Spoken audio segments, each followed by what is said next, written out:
আসসালামু আলাইকুম। পল্লবী মহিলা ডিগ্রি কলেজ, মিরপুর, ঢাকা 1216, সহকারী অধ্যাপক, গার্হস্থ্য অর্থনীতি বিভাগ থেকে জুবাইদা সামিহা খাতুন বলছি। কেমন আছো তোমরা? ইতিপূর্বে আমরা যে চ্যাপ্টারটা পড়ছিলাম সেটা ছিল গৃহ ব্যবস্থাপনা। গৃহ ব্যবস্থাপনার জ্ঞানমূলক প্রশ্ন আলোচনা করেছি। অনুধাবনও প্রায় শেষের দিকে ছিল। আমি তোমাদেরকে বলেছিলাম যে প্রশ্ন এবং উত্তরগুলো একটু খাতায় লিখে নাও, সেভাবেই আমি তৈরি করেছি এবং তোমাদেরকে দেবার চেষ্টা করেছি। আশা করছি যে বাকি প্রশ্নগুলো তোমরা নিয়ে নিবে এবং এর পরের অধ্যায়টা আমি ধরব। ঠিক আছে? তাহলে আমি এবার বাকি প্রশ্নগুলো তোমাদেরকে দিচ্ছি, একটু লিখে নাও। এখানে দেখো, এর আগে আমি তোমাদেরকে অনুধাবনের 19টি প্রশ্ন দিয়েছিলাম। এবার আমি তোমাদেরকে যে প্রশ্নগুলো দিচ্ছি সেগুলো একটু খেয়াল করো। 20 নম্বর প্রশ্নটি দেখো, গৃহ ব্যবস্থাপনায় প্রেষণা সৃষ্টিকারী বিষয়গুলো কি কি? গৃহ ব্যবস্থাপনায় প্রেষণা সৃষ্টিকারী বিষয়গুলো কি কি? উত্তর: প্রেষণা মানুষকে বিভিন্ন পরিস্থিতি মোকাবেলায় অনুপ্রাণিত করে। প্রেষণা মানুষকে বিভিন্ন পরিস্থিতি মোকাবেলায় অনুপ্রাণিত করে। সকল পরিস্থিতি মোকাবেলায় মানুষকে ছোট বড় নানা সিদ্ধান্ত নিতে হয়। সকল পরিস্থিতি মোকাবেলায় মানুষকে ছোট বড় নানা সিদ্ধান্ত নিতে হয়। এই সিদ্ধান্ত গ্রহণ এবং ব্যক্তিগত ও সমষ্টিগত আচরণকে নিয়ন্ত্রণ করার জন্য কিছু নির্দেশক রয়েছে। এই সিদ্ধান্ত গ্রহণ এবং ব্যক্তিগত ও সমষ্টিগত আচরণকে নিয়ন্ত্রণ করার জন্য কিছু নির্দেশক রয়েছে।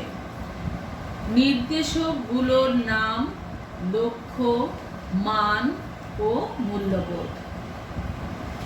নির্দেশকগুলোর নাম লক্ষ্য, মান ও মূল্যবোধ। এগুলোই গৃহ ব্যবস্থাপনায় প্রেষণা সৃষ্টিকারী বিষয়।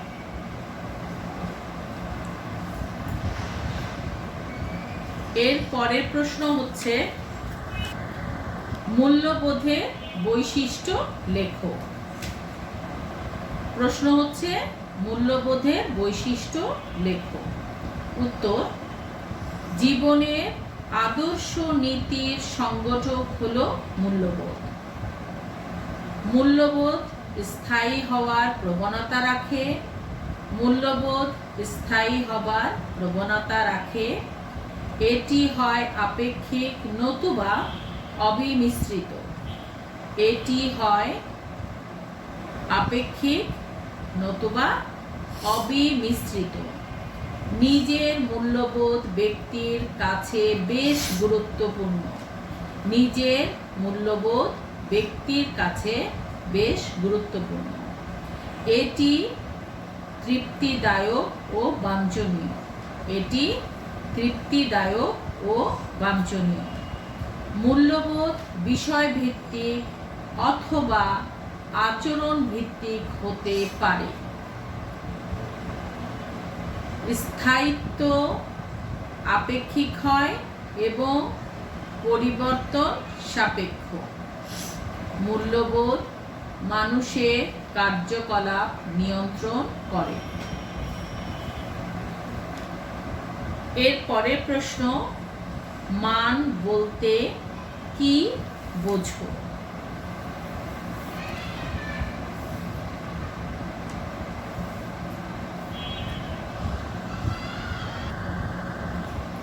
মান বলতে কি বুঝো?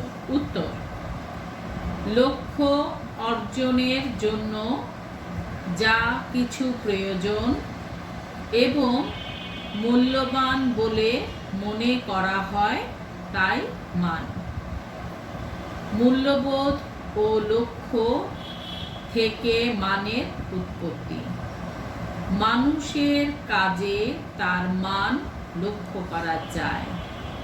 মান পরিবার ও ব্যক্তির সামর্থ্যকে নির্দেশ দেয় এবং ক্ষমতার সীমাবদ্ধতা নির্ধারণ করে। আবারও বলছি, লক্ষ্য অর্জনের জন্য যা কিছু প্রয়োজন এবং মূল্যবান বলে মনে করা হয় তাই মান। মূল্যবোধ ও লক্ষ্য থেকে মানের উৎপত্তি। মানুষের কাজে তার মান লক্ষ্য করা যায়। মান পরিবার ও ব্যক্তির সামর্থ্যকে নির্দেশ দেয় এবং ক্ষমতার সীমাবদ্ধতা নির্ধারণ করে।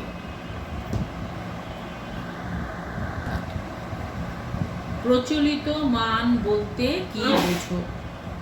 প্রচলিত মান বলতে কি বোঝো? উত্তর: সামাজিক বিধিনিষেধ ও নিয়ম কানুন হতে প্রচলিত মানের সৃষ্টি।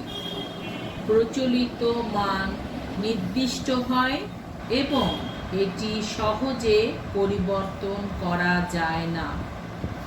এ ধরনের মান ঐতিহ্যগত এবং সমাজ দ্বারা স্বীকৃত।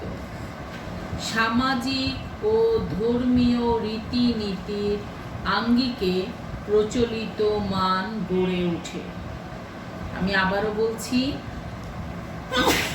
সামাজিক বিধিনিষেধ ও নিয়ম কানুন হতে প্রচলিত মানের সৃষ্টি। প্রচলিত মান নির্দিষ্ট হয় এবং এটি সহজে পরিবর্তন করা যায় না। এ ধরনের মান ঐতিহ্যগত এবং সমাজ দ্বারা স্বীকৃত। সামাজিক ও ধর্মীয় রীতিনীতির আঙ্গিকে প্রচলিত মান গড়ে ওঠে।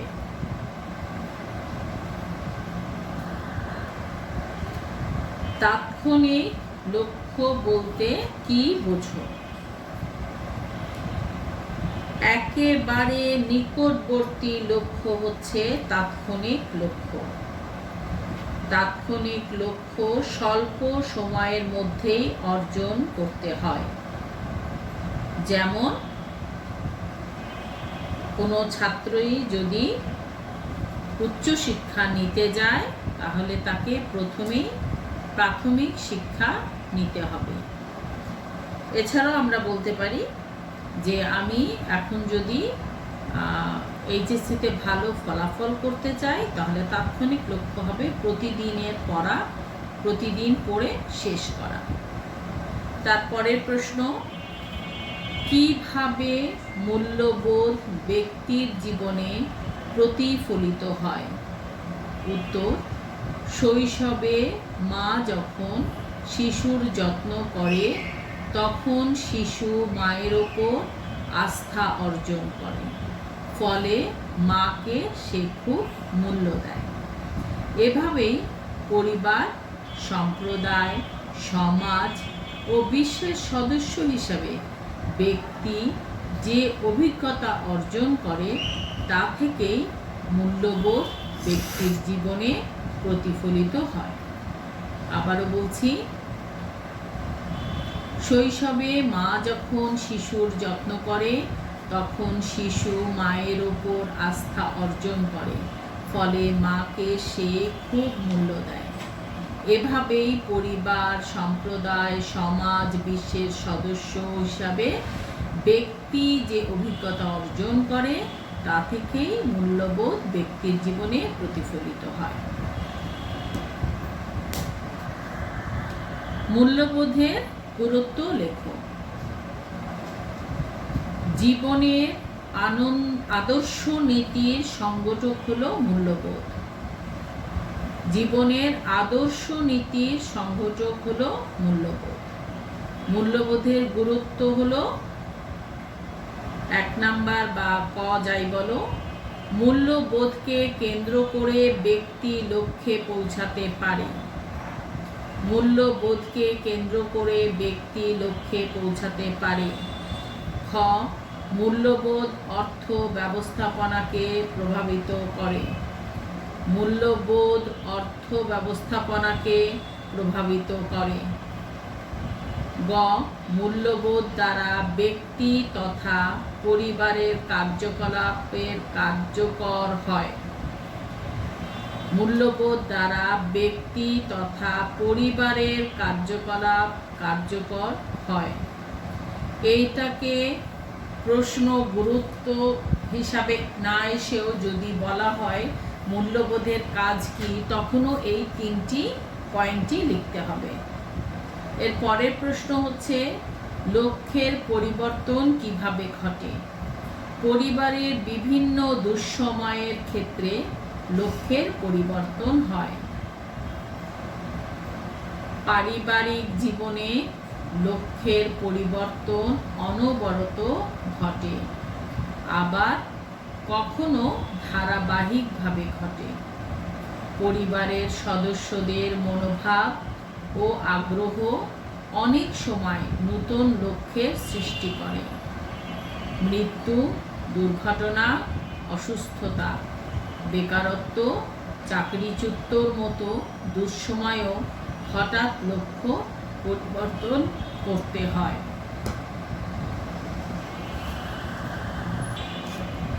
লক্ষ্যের পরিবর্তন কিভাবে ঘটে এটা আমি আবারও বলছি, একটু মিলিয়ে নাও। পরিবারের বিভিন্ন দুঃসময়ের ক্ষেত্রে লক্ষ্যের পরিবর্তন হয়। পারিবারিক জীবনে লক্ষ্যের পরিবর্তন অনবরত ঘটে, আবার কখনো ধারাবাহিকভাবে ঘটে। পরিবারের সদস্যদের মনোভাব ও আগ্রহ অনেক সময় নতুন লক্ষ্যের সৃষ্টি করে। মৃত্যু, দুর্ঘটনা, অসুস্থতা, বেকারত্ব, চাকরিচ্যুতের মতো দুঃসময়েও হঠাৎ লক্ষ্য পরিবর্তন করতে হয়। এরপরে যে প্রশ্নটা সেটা হচ্ছে মূল্যবোধের বিকাশে ব্যক্তির নিজস্ব পরিমণ্ডল কিভাবে ভূমিকা রাখে। মূল্যবোধের বিকাশে ব্যক্তির নিজস্ব পরিমণ্ডল কিভাবে ভূমিকা রাখে। উত্তর, মূল্যবোধের বিকাশে ব্যক্তির নিজস্ব পরিমণ্ডল প্রত্যক্ষভাবে ভূমিকা রাখে। মূল্যবোধের বিকাশে ব্যক্তির নিজস্ব পরিমণ্ডল প্রত্যক্ষভাবে ভূমিকা রাখে। পরিবার, সম্প্রদায় ও সমাজের সদস্য হিসেবে ব্যক্তি যে অভিজ্ঞতা অর্জন করে তা থেকেই ব্যক্তির মূল্যবোধ গড়ে ওঠে। পরিবারের মাধ্যমে শিশুকাল থেকেই মূল্যবোধ গঠনের ভিত্তি রচিত হয়। বয়স বৃদ্ধির সাথে সাথে কিছু মূল্যবোধ দৃঢ় হয় এবং কিছু মূল্যবোধ হারিয়ে যায়, আবার কিছু মূল্যবোধ পরিশোধিত হয়ে মার্জিত ও সুন্দর রূপে ধারণ করে। এভাবেই মূল্যবোধের বিকাশে ব্যক্তির নিজস্ব পরিমণ্ডল প্রত্যক্ষভাবে ভূমিকা রাখে। আবারও বলছি, মূল্যবোধের বিকাশে ব্যক্তির নিজস্ব পরিমণ্ডল প্রত্যক্ষভাবে ভূমিকা রাখে।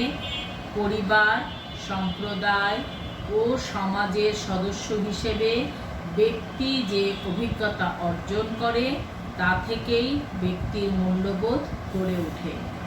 পরিবারের মাধ্যমে শিশুকাল থেকে মূল্যবোধ গঠনের ভিত্তি রচিত হয়। বয়স বৃদ্ধির সাথে সাথে কিছু মূল্যবোধ দৃঢ় হয় এবং কিছু মূল্যবোধ হারিয়ে যায়, আবার কিছু মূল্যবোধ পরিশোধিত হয়ে মার্জিত ও সুন্দর রূপ ধারণ করে। এভাবে মূল্যবোধের বিকাশে ব্যক্তির নিজস্ব পরিমণ্ডল প্রত্যক্ষভাবে ভূমিকা রাখে।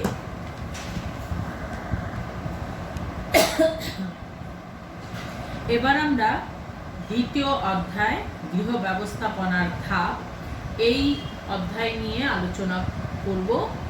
আমরা পূর্বে কিন্তু এই গৃহ ব্যবস্থাপনার ধাপ সম্পর্কে আলোচনা করেছিলাম, পুরো চ্যাপ্টারটাই তোমাদেরকে পড়ানো ছিল।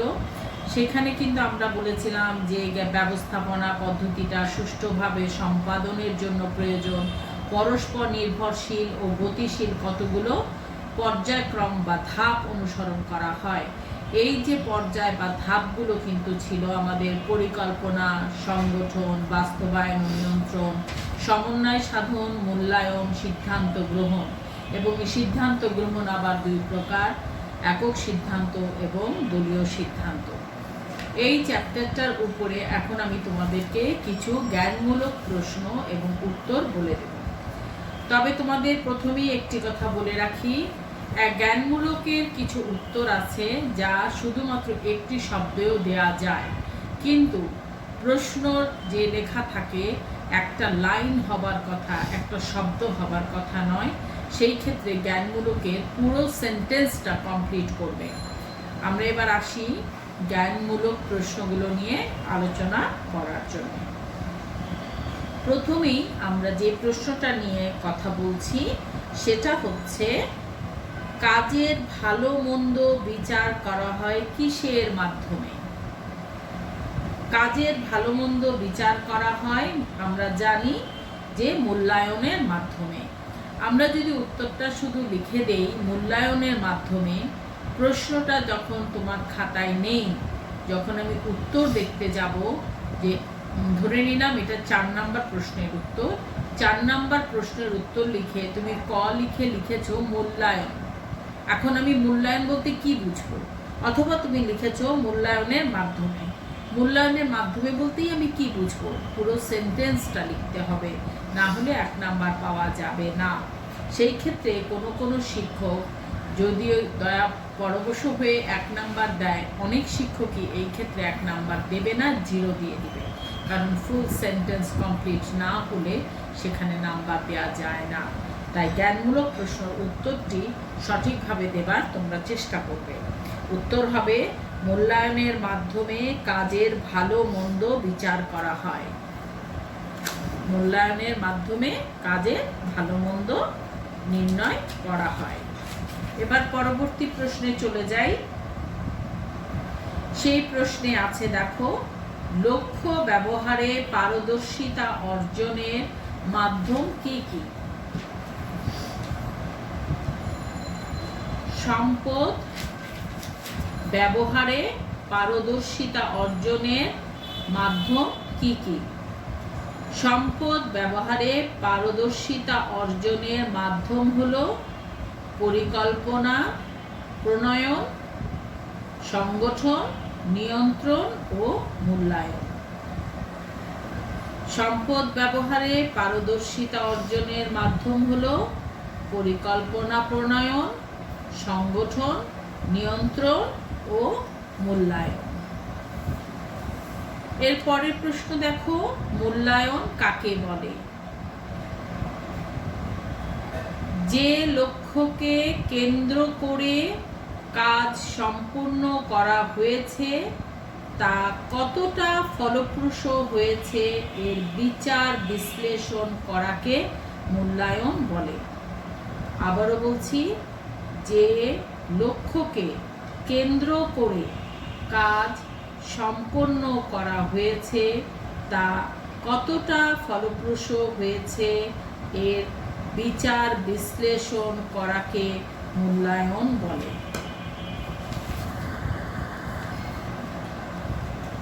আচ্ছা, এর পরের প্রশ্নে আসি আমরা, মান কাকে বলে?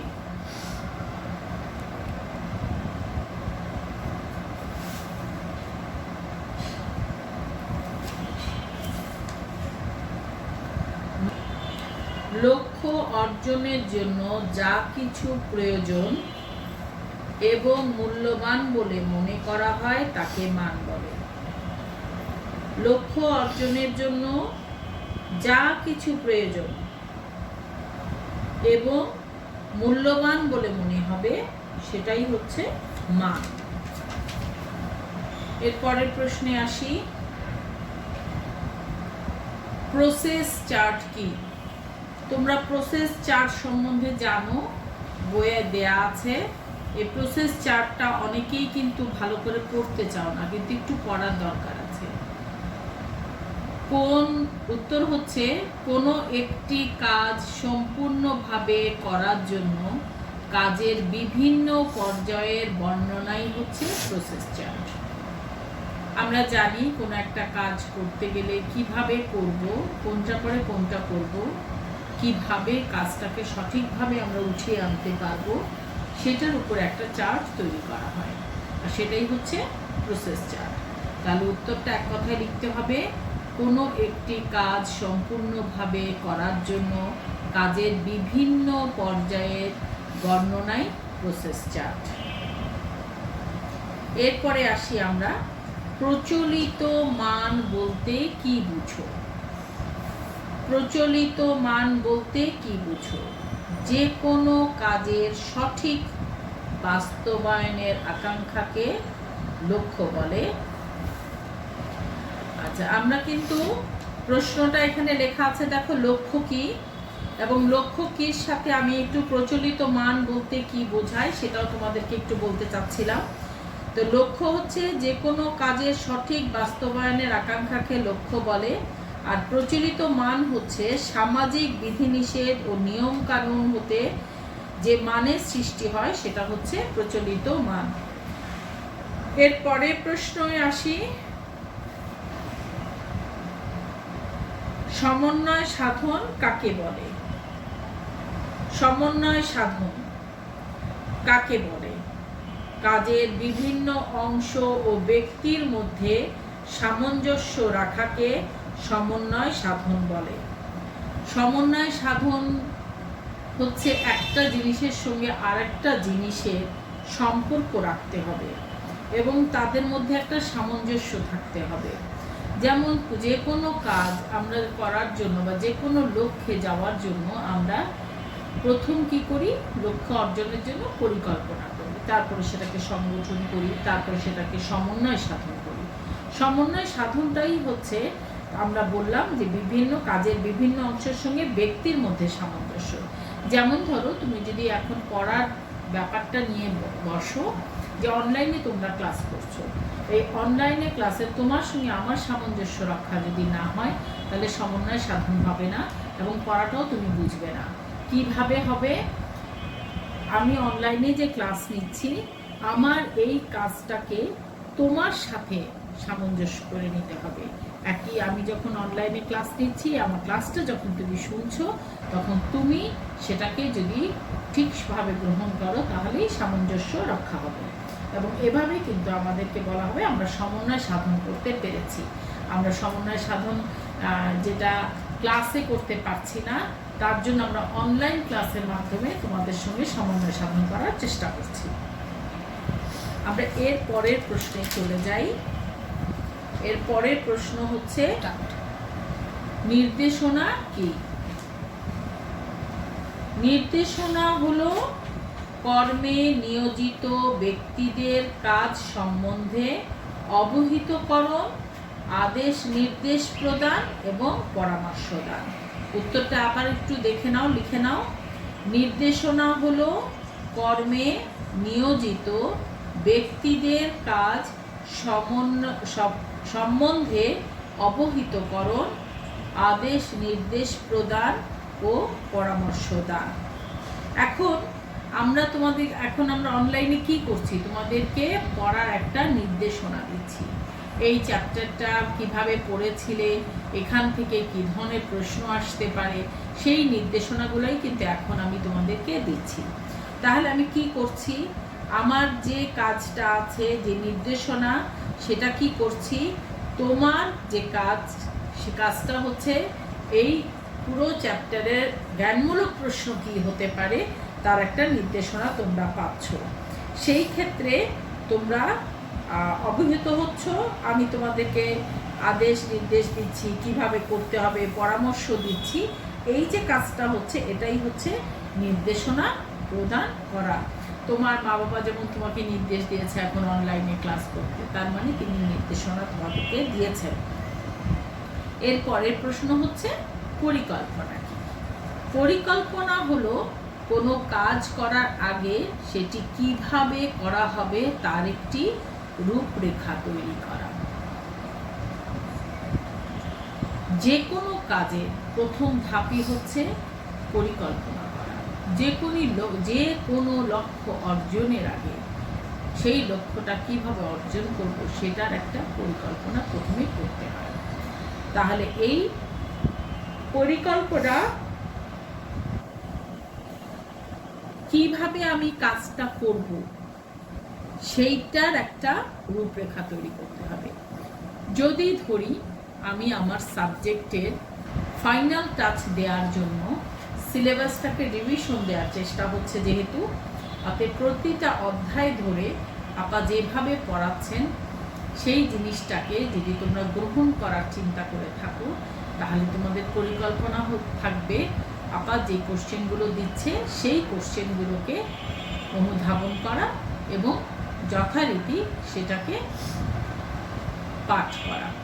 এবং তার জন্যই প্রথম পরিকল্পনার প্রথম ধাপে কি, তোমাকে অনলাইন ক্লাসটা দেখতে হবে। তাহলে যে কাজটা তুমি করবা সেটা কিভাবে করবা সেটার একটা রূপরেখা তৈরি হচ্ছে পরিকল্পনা করা। এরপরে দেখো, পরের প্রশ্ন হচ্ছে গৃহ ব্যবস্থাপনার তৃতীয় ধাপ কোনটি? গৃহ ব্যবস্থাপনার তৃতীয় ধাপ হলো নির্দেশনা। আমরা কিন্তু এর আগে নির্দেশনা নিয়ে আলাপ করেছি। এই প্রশ্নটার ব্যাপারে খেয়াল করো, যদি তুমি শুধু লিখে দাও নির্দেশনা, তাহলে কি হবে, উত্তরটা যখন আমি শুধু নির্দেশনা দেখব, প্রশ্নটা প্রতিবার প্রশ্ন কিন্তু টিচার জানলেও একটা অ্যান্সার শুধু সংক্ষিপ্ত দেয়া যাবে না। যেমন তোমাকে যদি বলা হয় তুমি কি পড়ো, তাহলে তুমি কি বলবে? আমি এইচএসসি পড়ি, নাকি বলবা আমি দ্বাদশ শ্রেণীতে পড়ি? কিসের দ্বাদশ শ্রেণীতে পড়ো? তুমি কি ইন্টারমিডিয়েটের দ্বাদশ শ্রেণীতে পড়ো, না কোন জায়গায় বিএম এর দ্বাদশ শ্রেণীতে পড়ো? তোমাকে কিন্তু ক্লিয়ার হলো না। তাহলে পুরোটা বলতে হবে যে আমি এইচএসসি দ্বাদশ শ্রেণীর ছাত্রী, আর বিএম হলে বলতে হবে আমি এইচএসসি বিএম এর ছাত্রী। এই যে একটা কমপ্লিট সেন্টেন্স, এই সেন্টেন্সটাকে কিন্তু শেষ করতে হবে, তা না হলে ঠিক মতো নাম্বারটা পাওয়া যাবে না। তাহলে তুমি এখানে প্রশ্নটা কি ছিল, গৃহ ব্যবস্থাপনার তৃতীয় ধাপ কোনটি? আমরা শুধু নির্দেশনা না লিখে হয় লিখব নির্দেশনা গৃহ ব্যবস্থাপনার তৃতীয় ধাপ, আর না হলে লিখব গৃহ ব্যবস্থাপনার তৃতীয় ধাপ হলো নির্দেশনা। এরপরে প্রশ্নে যাই, কি আছে? সংগঠন কাকে বলে?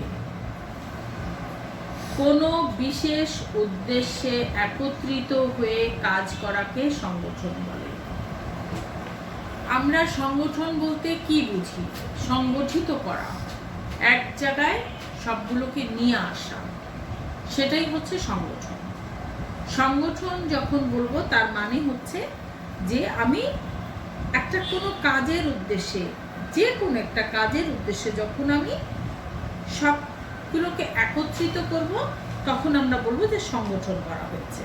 তাহলে সংগঠন মানে কি? কোনো বিশেষ উদ্দেশ্যে একত্রিত হয়ে কাজ করাকে সংগঠন বলে।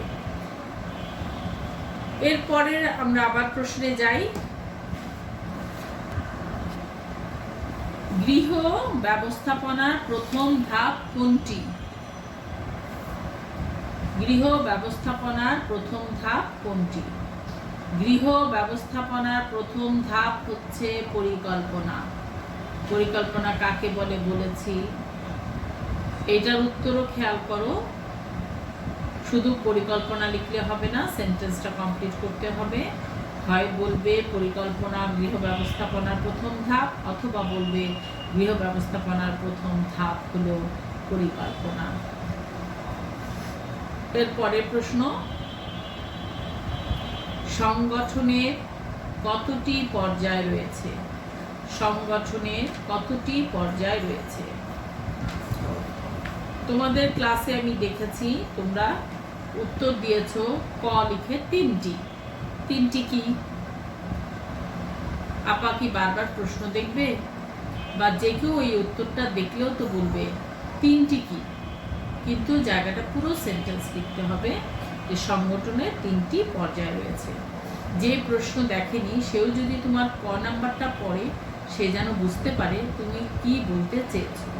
তাহলে সেটা ক্লিয়ার করতে হবে, সংগঠনের তিনটি পর্যায় রয়েছে। এরপরে প্রশ্ন দেখো, সিদ্ধান্ত গ্রহণের দ্বিতীয় স্তরটির নাম কি? সিদ্ধান্ত গ্রহণের দ্বিতীয় স্তরটির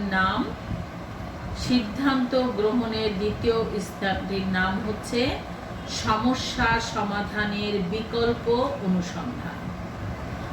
আবার বলছি, সিদ্ধান্ত গ্রহণের দ্বিতীয় স্তরটির নাম সমস্যা সমাধানের বিকল্প অনুসন্ধান।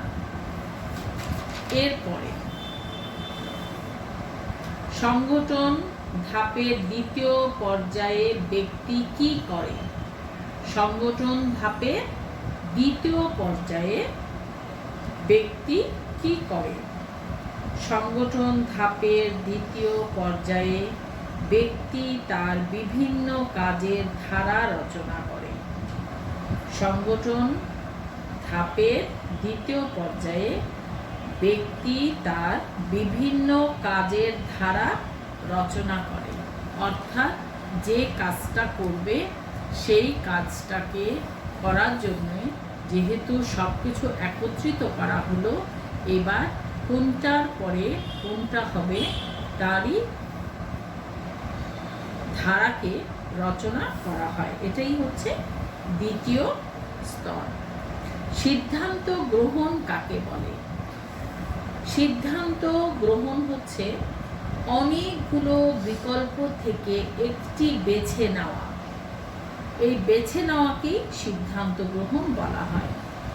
আমরা কোনো কাজে যখন সিদ্ধান্ত নেই, যে এখন লকডাউন চলছে, প্রতিষ্ঠানগুলোতে স্টুডেন্টদেরকে আসতে দেওয়া হচ্ছে না, আমরা একটা মহামারী, একটা রোগের মধ্যে আক্রান্ত পর্যায়ে আছি, আমাদের নিজেদের নিরাপত্তার জন্য আমরা ক্লাসগুলো করতে পারছি না, কিন্তু সেই ক্ষেত্রে কি আমাদের পড়াশোনা থেমে যাবে? সময় কি থেমে থাকে? থাকে না। তাহলে আমাদের জীবনটাও কি থেমে যাবে? যাবে না। তাহলে এই জায়গায় আমাকে একটা সিদ্ধান্ত নিতে হবে, আমি কিভাবে আমার পড়াটা শেষ করব। সামনের এপ্রিলে আমাদের পরীক্ষা, তাহলে আমাদের সেই পরীক্ষার সিদ্ধান্তটা তো রয়েছে, পরীক্ষা হবারও সম্ভাবনা শতভাগ। সেই ক্ষেত্রে আমার সিদ্ধান্ত হচ্ছে অনলাইনে ক্লাসগুলো করে ফেলা এবং করে সেই পড়াগুলোকে শেষ করে ফেলা। তাহলে সেক্ষেত্রে যে একটা বিকল্প বেছে নেওয়া, ক্লাসে পারছি না অনলাইনে করছি, অনলাইনে পারছি না আপাকে ফোন দেই, ফোন দিয়ে তার সঙ্গে যোগাযোগ করে এক্সট্রা বুঝে নিতে পারি। কোনো না কোনো একটা বিকল্প যখন তুমি বেছে নিলে অনেকগুলো বিকল্প থেকে, সেই বেছে নেওয়াটাই হচ্ছে কিন্তু সিদ্ধান্ত গ্রহণ। এরপরে আছে সংগঠন কাকে বলে? আমরা সংগঠন কাকে বলে বলেছি যে কোনো বিশেষ উদ্দেশ্যে একত্রিত হয়ে যে কাজ করে সেটাকেই সংগঠন বলে। এবারে প্রশ্ন, গৃহ ব্যবস্থাপনার ধাপ কয়টি? আবারও বলছি, শুধু 5টি লিখে দিও না, পুরো সেন্টেন্সটা কমপ্লিট করো। গৃহ ব্যবস্থাপনার ধাপ 5টি। গৃহ ব্যবস্থাপনার ধাপ কয়টি? গৃহ ব্যবস্থাপনার ধাপ 5টি। এরপরের প্রশ্ন, সিদ্ধান্ত গ্রহণের কোন ধাপটি খুব প্রভাবশালী? সিদ্ধান্ত গ্রহণের কোন ধাপটি খুব প্রভাবশালী? খেয়াল করো, আমরা সিদ্ধান্ত গ্রহণের কথা কিন্তু কয়েকবার বলেছি তো, মনে আছে তোমাদের গৃহ ব্যবস্থাপনার ধাপগুলোর কথা? সেখানে আমাদেরকে আবারও প্রশ্ন করেছে, সিদ্ধান্ত গ্রহণের কোন ধাপটি খুবই প্রভাবশালী? সিদ্ধান্ত গ্রহণের চতুর্থ ধাপ কোনটি জানো? মনে আছে তোমাদের? নেই? তাহলে একটু সুন্দর করে লেখো, গৃহ ব্যবস্থাপনার চতুর্থ ধাপ, অর্থাৎ একটি সমাধান গ্রহণ।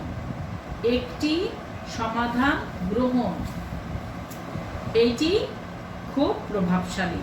তাহলে সিদ্ধান্ত গ্রহণের চতুর্থ ধাপ অর্থাৎ একটি সমাধান গ্রহণ খুবই প্রভাবশালী। এরপরে প্রশ্নে আসি, গৃহ ব্যবস্থাপনার মৌলিক কাজ কোনটি? গৃহ ব্যবস্থাপনার মৌলিক কাজ, গৃহ ব্যবস্থাপনার প্রথম ধাপ সবই হচ্ছে পরিকল্পনা।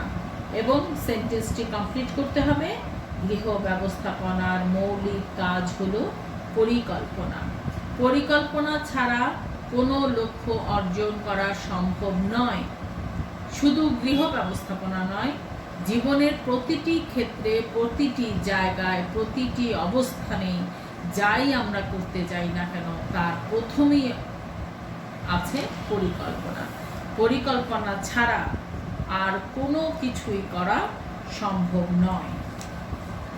এরপরে আমরা যাই পরবর্তী প্রশ্নে।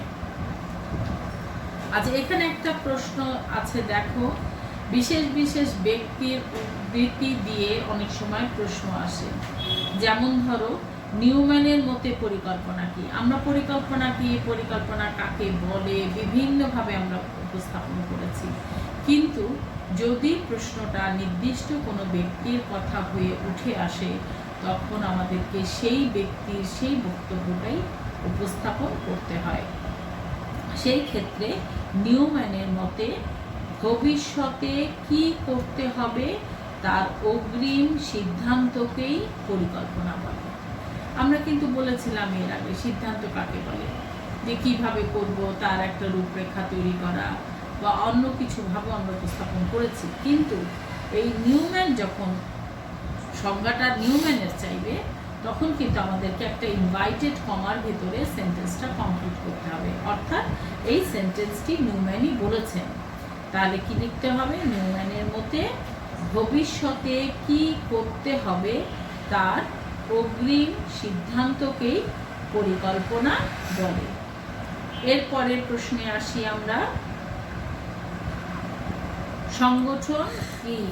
আমরা কিন্তু এগুলা পড়েছি, সংগঠন কাকে বলে পড়েছি, ব্যবস্থাপনার দ্বিতীয় ধাপ পড়েছি, এগুলো কিন্তু আমরা জানি। এবার আসি বাস্তবায়ন কি। বাস্তবায়ন কি? আমরা যখন কোনো কাজকে শেষ করি, একটা বাস্তবে রূপ দেই, সেটাই হচ্ছে বাস্তবায়ন। এই বাস্তবায়ন হলো পরিকল্পনা ও নির্দেশনা অনুসারে কাজকে বাস্তবে রূপ দেওয়া। যদি আমরা এক কথায় লিখি, যদি আমরা পরিকল্পনা নির্দেশনার কথা দুটো ভুলেও যেয়ে থাকি, তাও আমরা স্বাভাবিকভাবে বলতে পারবো বাস্তবায়ন হলো যে কোনো কাজের বাস্তব রূপ দেওয়াকে বাস্তবায়ন বলা হয়। আর যদি সুন্দরভাবে আমরা সংজ্ঞা দিতে চাই তাহলে আমরা দেব যে বাস্তবায়ন হলো পরিকল্পনা ও নির্দেশনা অনুসরণ করে কাজকে বাস্তবে রূপ দেওয়াই হচ্ছে বাস্তবায়ন। আচ্ছা, ফ্লাইলের মতে নিয়ন্ত্রণ কি? দেখো, আবার একজনের নির্দিষ্ট নাম এসেছে, তাহলে আবারও আমাকে ঠিক তার কথাটাই লিখতে হবে। তাহলে হলো ফ্লাইলের মতে নিয়ন্ত্রণ হলো গৃহীত পরিকল্পনা, জারিকৃত নির্দেশনা অনুযায়ী কাজ পরিচালনা হচ্ছে কি না তা পরীক্ষা করা। আচ্ছা, তাহলে আমরা যে এতক্ষণ বলছিলাম নিয়ন্ত্রণ কি, ফাইলের মতে আমাদের ঠিক নির্দিষ্ট কিন্তু সেই সংজ্ঞাটাই লিখতে হবে। তার মতে কি? নিয়ন্ত্রণ হলো গৃহীত পরিকল্পনা, জারিকৃত নির্দেশনা অনুযায়ী কার্য পরিচালনা হচ্ছে কি না তা পরীক্ষা করা। অর্থাৎ যে কাজগুলো করার জন্য যেভাবে পরিকল্পনা করা হয়েছে, যেভাবে নির্দেশনা দেওয়া হয়েছে, সেই পরিকল্পনা সেই নির্দেশনা অনুযায়ী কাজটা সঠিকভাবে হয়েছে কিনা, নির্ভুলভাবে হয়েছে কিনা, সেটাই দেখা হচ্ছে আমাদের নিয়ন্ত্রণ করা। এরপরে আসি মূল্যায়ন দ্বারা কি নিরূপণ করা যায়। মূল্যায়নের মাধ্যমে কাজের সফলতা ও বিফলতা নিরূপণ করা যায়। আমরা কোনো কাজের সবশেষে একটা মূল্যায়ন দিই, যে সে ভালো করেছে না খারাপ করেছে। তোমাদের পরীক্ষা হয়, একটা মূল্যায়ন হয়, তুমি কতটুকু পড়েছো কতটুকু পড়োনি। এখন তোমাদের পরীক্ষা হচ্ছে না, ভালোই লাগছে, বুঝতে পারছি, পড়লে পড়লাম, না পড়লে না পড়লাম, কিন্তু সামনে পরীক্ষা আছে, পরীক্ষাও দিতে হবে, রেজাল্টও ভালো করতে হবে। তাহলে সেই ক্ষেত্রে কিন্তু তোমাকে তোমার মূল্যায়নকে ভালো রেজাল্ট আনার জন্য সেই মূল্যায়নের জায়গায় যেয়ে যেন হেরে না যাই। তাহলে কি হলো, আমার সফলতা আমার বিফলতা নির্ভর করবে আমার মূল্যায়নের উপর। কি মূল্যায়ন হবে? আমি লেখাপড়া করেছি কিনা সেটা পরীক্ষার মাধ্যমে মূল্যায়ন হবে। মানুষের মূল্যায়ন কি হবে? তার ব্যবহার, তার কার্যকলাপ সবকিছু দিয়েই তার মূল্যায়ন গৃহীত হবে। এরপরের প্রশ্নে যাই। পরের প্রশ্ন হচ্ছে, গ্লোভারের মতে সিদ্ধান্ত গ্রহণ কি? গ্লোভারের মতে সিদ্ধান্ত গ্রহণ হলো, ইনভাইটেড কমার ভেতরে আছে, বিবেচনাকে ভিত্তি করে বিকল্প বাছাই করা হলো সিদ্ধান্ত গ্রহণ।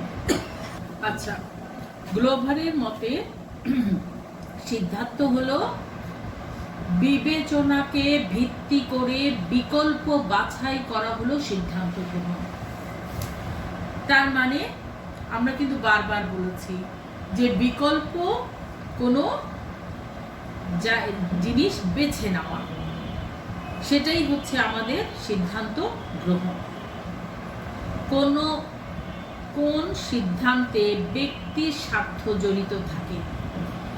উত্তর হচ্ছে একক সিদ্ধান্তে ব্যক্তির স্বার্থ জড়িত থাকে। কেন থাকে? কারণ হচ্ছে ওই সিদ্ধান্ত কেবলমাত্র একজনই দিয়ে থাকেন, সেখানে অন্য কারো সিদ্ধান্তের মূল্যায়ন হয় না। তাহলে সেই ক্ষেত্রে ওই ব্যক্তির স্বার্থই জড়িত থাকে। কোন সিদ্ধান্ত সদস্যরা সিদ্ধান্তের প্রতি অধিকতর অনুগত থাকে? যে সিদ্ধান্তে দলীয় সিদ্ধান্ত হবে, অনেকের মতামত নিয়ে যে সিদ্ধান্তটা হবে, সেই সিদ্ধান্তটার প্রতি সদস্যরা অধিকতর অনুগত থাকে। তার উত্তরটা কি হবে? দলীয় সিদ্ধান্তে দলের সদস্যরা সিদ্ধান্তের প্রতি অধিকতর অনুগত থাকে। এরপরের প্রশ্নে আসি, সিদ্ধান্ত গ্রহণের প্রথম পর্যায় কি? সিদ্ধান্ত গ্রহণের প্রথম পর্যায় হলো সমস্যার স্বরূপ উপলব্ধি। তুমি যে কোনো সিদ্ধান্ত নিতে যাও না কেন, তোমার প্রথমেই তোমার সমস্যার স্বরূপকে উপলব্ধি করতে হবে। তোমরা যখন পড়তে যাও তখন আমরা জিজ্ঞেস করি কোনো সমস্যা আছে?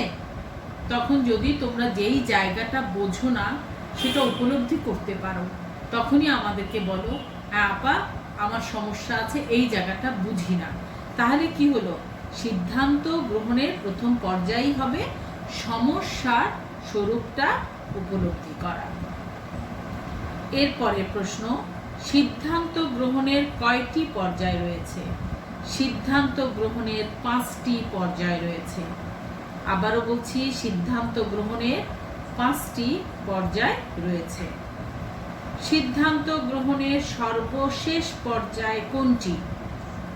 সিদ্ধান্ত গ্রহণের সর্বশেষ পর্যায় হলো গৃহীত সিদ্ধান্তের জন্য দায়িত্ব গ্রহণ।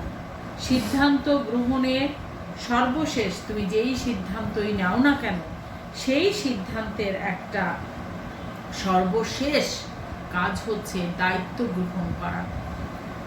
আমাদের সিদ্ধান্ত হয়েছে অনলাইনে ক্লাস করে তোমাদের মাঝে পড়াটাকে যথাসম্ভব বুঝিয়ে দেয়া, এবং সেই ক্ষেত্রে আমাদেরকে দায়িত্ব গ্রহণ করে আমরা অনলাইনে তোমাদের ক্লাস নিচ্ছি। সরাসরি ক্লাস নেওয়া সম্ভব হচ্ছে না বলে দায়িত্ব নিয়েই বলেছিলাম ফোন নাম্বার আছে, ফোন করো, জেনে নাও।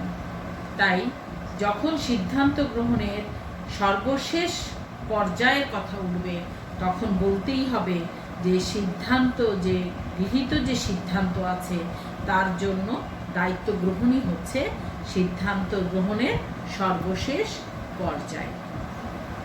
আমরা আজকে দ্বিতীয় অধ্যায়ের জ্ঞানমূলক প্রশ্নগুলো নিয়ে তোমাদের সঙ্গে আলাপ করলাম। আশা করছি আগামী ক্লাসে অনুধাবন নিয়ে তোমাদের সঙ্গে কথা বলবো। পরবর্তী ক্লাসটার প্রতি আমি আশা করব তোমরা নিজেরা খেয়াল রাখবে, এবং যদি এই বোঝানোতে কোথাও কোনো সমস্যা থেকে থাকে বা যদি তোমরা মনে করো এই প্রশ্নগুলো তোমরা কেউ সঠিকভাবে লিখে উঠতে পারছো না, তাহলে আমার সঙ্গে যোগাযোগ করো এবং তাদের ফেসবুক আইডিতে আমি ছবি তুলে পাঠিয়ে দেব। তাহলে আজকে এই পর্যন্তই। ভালো থেকো, সুস্থ থেকো, দোয়া করো আগামীতে যেন আরেকটু সুস্থ থাকতে পারি এবং তোমাদের সামনে হাজির হতে পারি। আল্লাহ হাফেজ, ভালো থেকো।